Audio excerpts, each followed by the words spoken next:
Hey everyone! That just happened. I'm back. Not much has happened paranormal wise or anything wise, but we did get a snowstorm last month, like at the end of last month into this month, and now the snow is completely ice. I mean, it's been like that for a week now, 2 weeks, I think, because it keeps freezing at the end of every night. I mean, in the night. Oh my gosh, I so want summer so bad. Because I think we might be heading to Gettysburg again, and I'm happy, and I can't wait. And I also can't wait for the warm. Mm. So, with that being said, with no further introduction, let's get started with this video. The old Las Vegas Mormon Fort is a historical site from the 19th century, referred to the locals by the birthplace of the city. It represents the first permanent settlement in the section of Las Vegas, and considered one of the oldest settlements in the state. This location is now used as a historical park where visitors can learn more about the city's past. It is a peaceful spot within the electronic, modern town where anyone can enjoy a break from the noises and lights. But it also has said that there's a dark energy within the area that's haunted the remnants of the old fort for generations. The area where the old Fort Mormon stood was once the territory of the Southern Paletu tribe. The Paletu tribal members and a group of the 30 Mormon built the fort as a part of the Mormons' Las Vegas mission to convert indigenous people to Mormonism. Today, this historic site has been converted into a park, and many believe it is haunted by several entities who died in the settlement centuries ago. For centuries, the Las Vegas Valley was home to the indigenous people, including the native Southern Paletus. I know I probably said that different ways already, and I apologize in advance if I keep saying it wrong. I kind of looked up how to pronounce that before I did this video. They would make camp near Las Vegas Springs, which is the only source of water for miles around. The cooler temperatures descending from the mountain range also provided them with relief from hot summers in Nevada. When the Spaniards arrived, they named the area Las Vegas, which means the meadows in Spanish. The creek is also like an oasis in the desert and the attraction trainers. Immigrants, those traveling in the old Spanish Trail to California, take advantage of the gold rush. Sorry, I thought I needed to sneeze.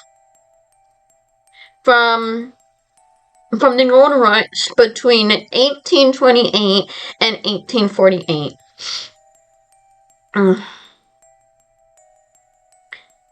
The Mormon settlement of Salt Lake City in the Mexican-American War in 1847 caused a resolution of the Spanish Trail's eastern terminus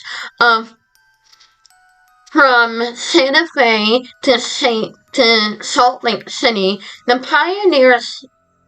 pioneers from the Church of Jesus Christ, the Latter-day Saint, arrived in Utah and would make frequent supply runs from Salt Lake City to Southern California. The taking of the old Spanish Trail soon Soon, traders and church leaders began using wagons pulled by mules and horses to carry large bowls of supplies. This led to the need for a network of outposts between San Bernardino and Salt Lake City to support the travelers. As more wagons traveled the road, it earned the new name, the Mormon Road. Due to the increased traffic on the trail, many felt that there was a need for greater security along the route. The settlement of Las Vegas practical plans to expand the Mormon state. In June of 1855, 30 Mormon settlers, led by their president William Brigham Young, established a mission to convert the indigenous people to Mormonism and teach them new farming techniques. The Mormons wanted to establish a halfway section along the trail between Salt Lake City and the Pacific coast. It was located between the Mormon settlements in southern Utah and San Bernardino.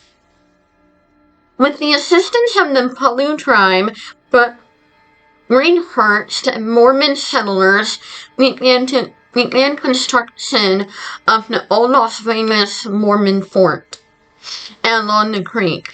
The fort was built using old adobe bricks, and when it was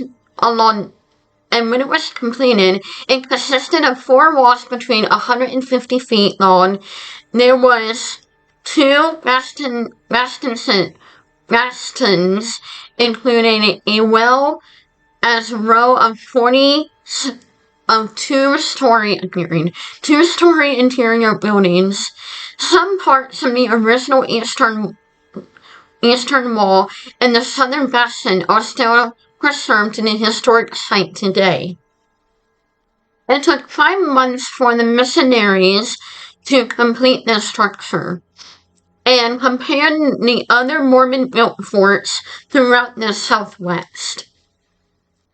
The Las Vegas fort was one of the largest. Over the next 2-year mission, Native Americans met with travelers and Western explorers, and the first missions to bring peace between settlers and the indigenous people was well maintained.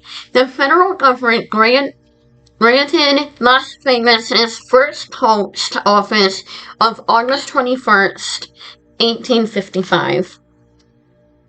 It was named the Greenhurst Post Office after the mission's president. It's just got eerily quiet. Okay. In the spring of 1856, more missionaries and their families migrated to Las Vegas. This brought many new firsts to the area, including the first birth, a girl named Zepla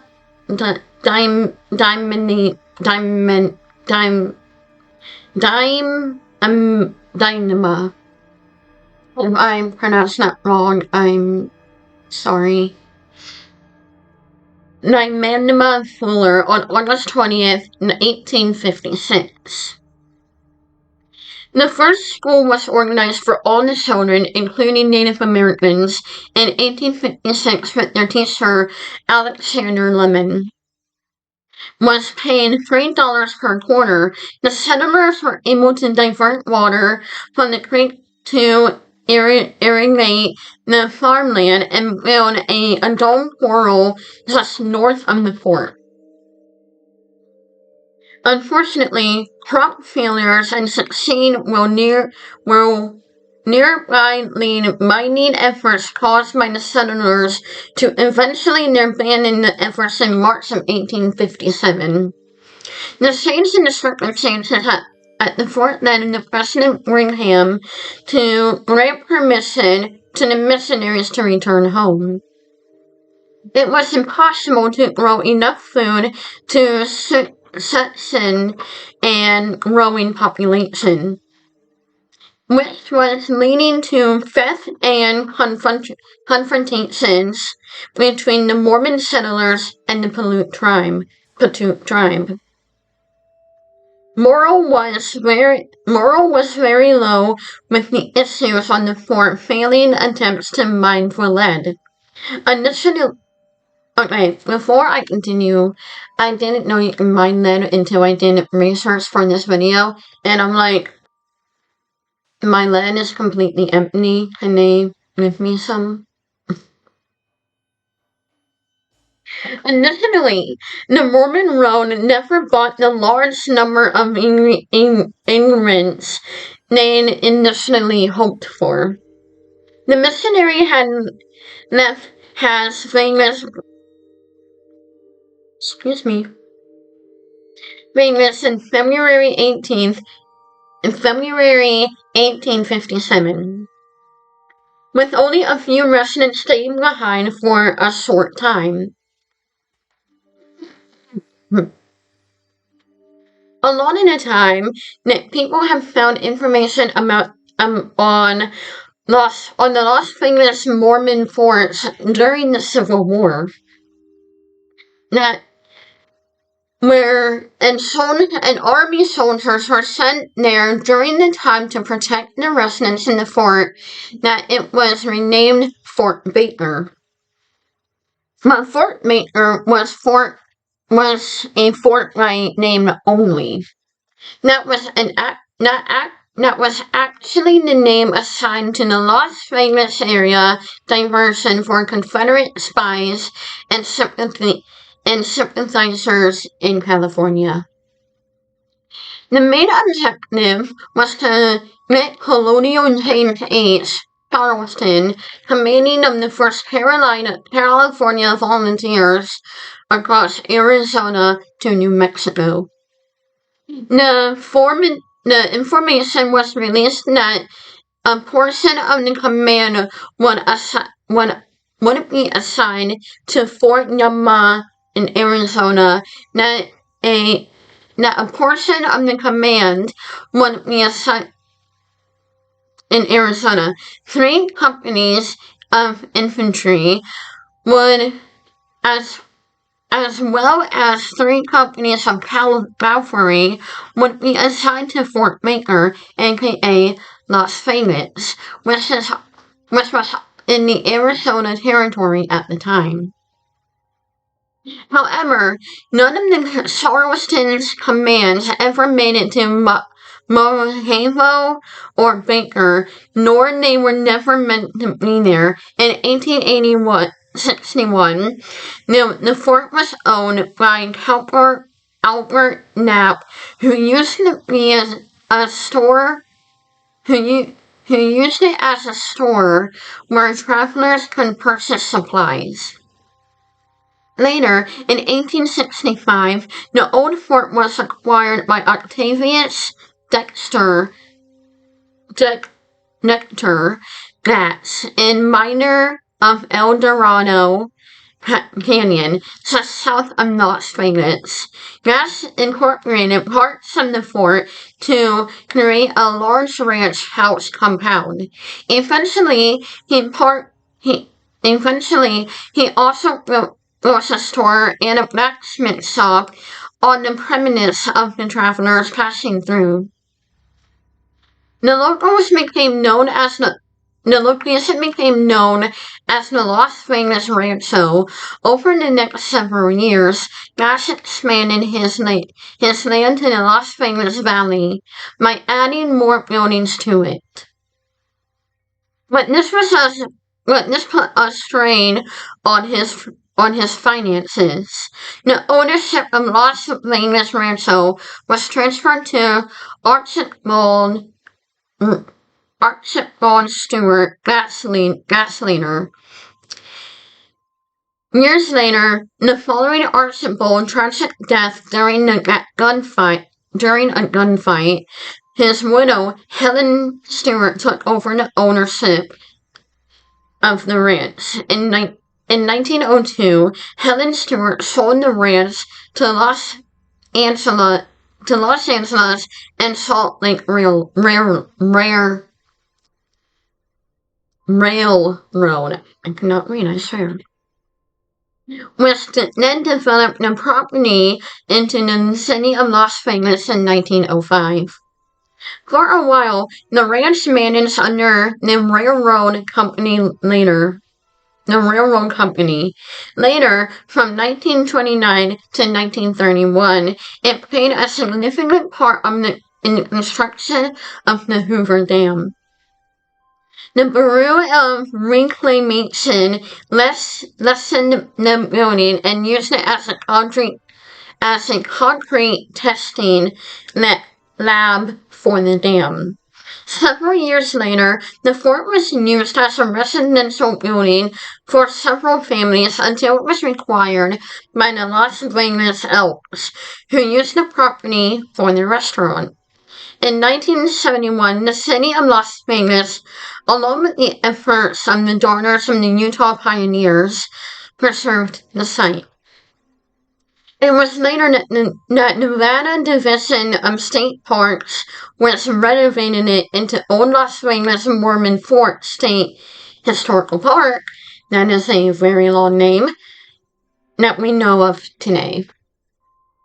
Today, the original site of the Old Las Vegas Mormon Fort is just a few blocks away from the center of downtown Las Vegas. It is a historic state park with one of the original fort structures still standing. It's changed over the years thanks to renovations by the Bureau and the Reclamation, and now is home to a museum featuring exhibits and displays documenting the history of the fort. One room features the 19th century furnishing that likely reflected on how the building was furnished at the turn of the 20th century. The park was also features reconstruction of the north and south walls on the north and south walls. One of the bastions, the coral, and the unique replica of the Pioneer Garden filled with crops. Recently, 5 new additions were added to the park, including a visitor center, a gift shop, and various displays that educated visitors on the natural history of southern Nevada. Archibald Stewart was one of the last individuals to own the fort. Around 1885, he loaned the money to Octavius Decter, as purchased the Mormon fort from Albert Knapp. After the Grass invested too much money in the property and suffered great financial loss. The ownership of the defaulted back to Stewart. On June 13, 1884, Archibald Stewart was killed during a gunfight with Shorty Henry, who was the former ranch hand. The gunfight took place at the Peel Ranch, a neighboring ranch of Stewart's, and their fiercest competitor when it came to supplying area miners with produce, equipment, and livestock. After his death, Stewart's widow, Helen, was left behind with 4 young children to raise and another child on the way. He took ownership of the fort and still regarded as the First Lady of Las Vegas for her role in the Valley of Growth for over 50 years. Many believe that Helen Stewart carried a dark secret involving the possible revenge the killing of the Cale brothers. William and Edwin were murdered on October 11th, 1900. Helen believed that her husband was lured into a gunfight by his killer, Sir Schuyler Henry, as well as Conrad Hale and Hank Parrott, and an outlaw and well-known gunslinger. Following the Archibald's death, the tension between Stewart and Hale ranch continued to grow. Helen gave birth to her fifth child, a boy, who was named after his father. Young Archie was his mother's favorite, and 15 years later, when he suffered a fatal fall while attempting to tame a wild horse, it sent Helen into a down spiral. It seemed that she never dealt with the rage and anger following Archibald's death, since she had 5 children to care for at the time. And once her youngest child died so tragically, all of her emotions took over at once. While the murder of Hale brothers had never been solved, historians believe that Helen's grief led her to recruit two older sons, William and Hiram Stewart, to murder the brothers. According to lore, the Stewart brothers tied horses to their feet to prevent leaving footprints behind as they sneaked into the ranch, where they shot William and Edward. Still, there was no proof of the brothers were even on the premise at the time, and the murder of the Hill brothers is still unsolved. But there's a lot of history at that fort. Murders, unsolved murders, weird lights, strange voices, and honestly, I wouldn't know. But where